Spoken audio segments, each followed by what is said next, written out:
लीजिए आज सुनिए कहानी का भाग 2।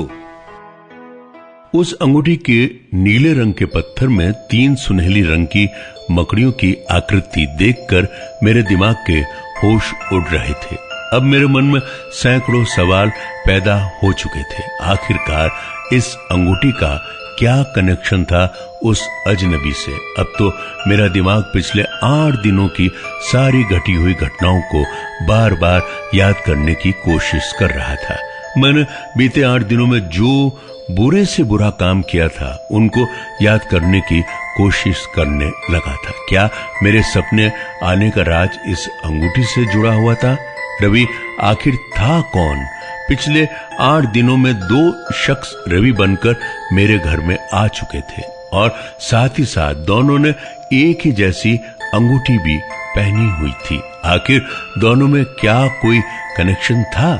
सपने में आए हुए बाबा का ये बोलना कि अंगूठी अभिशप्त अंगूठी है, सोच सोच कर दिमाग खराब करके रख दिया था। इस अंगूठी से अब कैसे छुटकारा पाया जाए, कुछ समझ में नहीं आ रहा था। मैंने उस नीले पत्थर को उसी अंगूठी में पेच में लगाकर एक छोटी सी बॉक्स में डालकर गोदरेज में रख दिया। रात के 4 बज चुके थे। नींद तो अब उड़ ही चुकी थी। अब मैंने मकड़ियों के बारे में नेट पर सर्च करना शुरू किया। एक से बढ़कर एक जानकारी मकड़ियों के बारे में मिल रही थी। 2 घंटे तक सर्च करने के बाद पता ही नहीं चला कि कब सुबह के 6 बज चुके थे। चाय की कप लाते हुए मेरी पत्नी ने कहा, आज सुबह सुबह कहाँ लग गए मेरे प्रीतम? इतना प्यार संबोधन मेरी पत्नी के द्वारा तभी किया जाता था जब उन्हें बहुत बड़ा झटका करना हो तभी। मुझे पता था कल रात बीती घटना ना वो भूली थी और ना ही मैं। तो फिर बताएंगे महोदय कि ये रवि का क्या चक्कर है? हर एक सप्ताह ये नया नया रवि क्या मांजरा है? मैं भी अपनी धर्मपत्नी को सारी बात बताने ही जा रहा था कि दरवाजे की कॉल बेल बज उठी। मैं तुरंत ही अपने लैपटॉप को छोड़कर दरवाजे की ओर बढ़ा, क्योंकि कुछ समझ में नहीं आ रहा था कि मैं क्या उस समय उसे जस्टिफाइड कर पाता। दरवाजा खोलते ही नीचे सामने आज का न्यूज़पेपर पड़ा हुआ था। मुझे ऐसा लगा शायद इतनी सवेरे ऑटो ड्राइवर पैसा लेने आया होगा। मैंने चुपचाप न्यूज़पेपर नीचे से उठाया और सीधा जाकर अपने लैपटॉप वाली कुर्सी पे बैठ गया। सामने की कुर्सी पे धर्मपत्नी पहले से ही विराजमान हो गई थी। अब शुरू हुआ प्रकरण। वो जो रात को एक अजनबी आया था वो रवि कैसे हो गया, जबकि पिछले ही हफ्ता रवि बनकर कोई और आया था? मैंने अपनी धर्मपत्नी को बात बताना शुरू किया। मैंने उसे अब तक अपने साथ घट रहे सपने के बारे में भी कुछ नहीं बताया था। जब मैंने अंगूठी वाली बात उनको बताई तो अब वो विश्वास ही नहीं कर रही थी।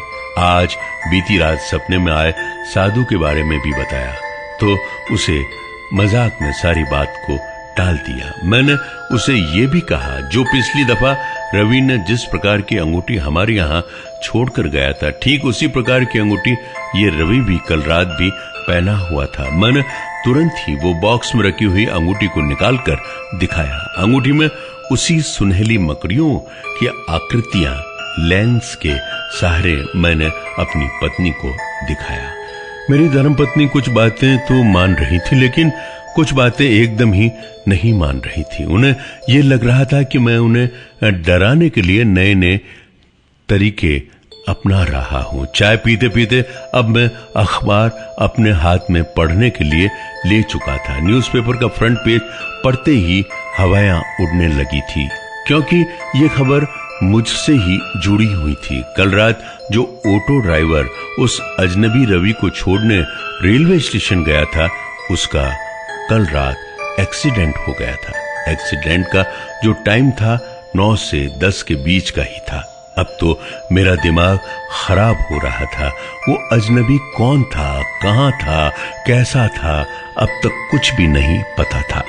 मैंने तुरंत ही अपनी धर्मपत्नी को कहा, भाग्यवान मैं वापस आता हूं, कुछ बाहर से लाना है तो बोलो, सब्जी वगैरह। धर्मपत्नी को कुछ समझ में नहीं आया कि अचानक से इस तरह मूड चेंज होते नहीं देखा था।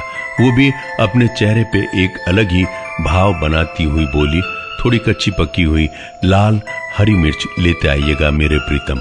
5 मिनट में मैं तैयार होकर अस्पताल का पता नोट करके अपने घर से निकल चुका था। रास्ते में ही वो सड़क के किनारे वो ऑटो भी लगी हुई थी जिस ऑटो का कल रात में एक्सीडेंट हुआ था। मैंने थोड़ी देर वहां उतरकर गौर से देखा। उस ऑटो को चारों तरफ से एक येलो पट्टी के घेरे में रखा गया था। पुलिस के द्वारा ही वो पट्टी का घेरा बनाया गया था। स्टेशन जाने के दौरान ही ये एक्सीडेंट हुआ था ना, कि स्टेशन से लौटने के दौरान। अब तो दिमाग और भी खराब हो रहा था। वो अजनबी रवि वो कहाँ था? दिमाग में बहुत सारे प्रश्न तैयार हो चुके थे। थोड़ी ही देर में मैं वहां से निकलकर अस्पताल पहुंच गया। अस्पताल के रिसेप्शन काउंटर पे मैंने महेश ऑटो ड्राइवर के बारे में पूछा, जो कल रात यहाँ पर एक्सीडेंट के कारण एडमिट हुआ है। रिसेप्शन काउंटर पे बैठी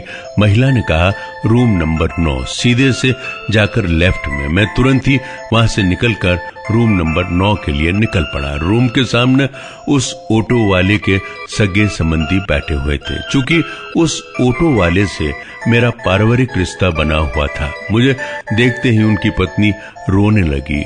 मैं उनको चुप कराता, उनको ढढ़ास बढ़ाता हुआ रूम नंबर 9 के अंदर जाने लगा। ऑक्सीजन की पाइप नाक में लगी हुई थी। मैं जाकर उनकी बगल में खड़ा हो गया।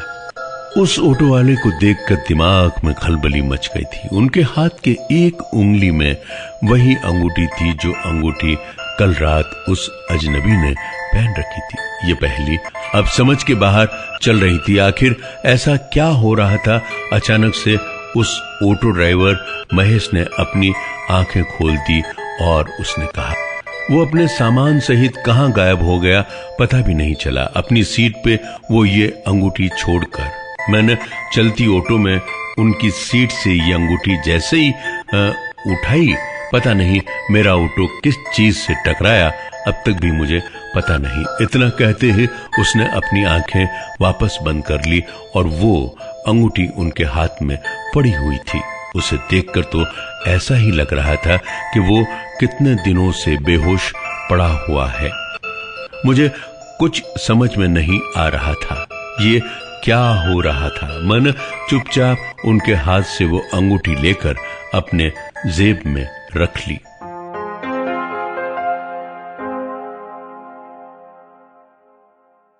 इस कहानी को पूरा सुनने के लिए डाउनलोड करें प्रतिलिपि FM ऐप और ऐसी दिलचस्प कहानियों से जुड़ने के लिए इस पेज को लाइक, सब्सक्राइब और शेयर करना ना भूलें।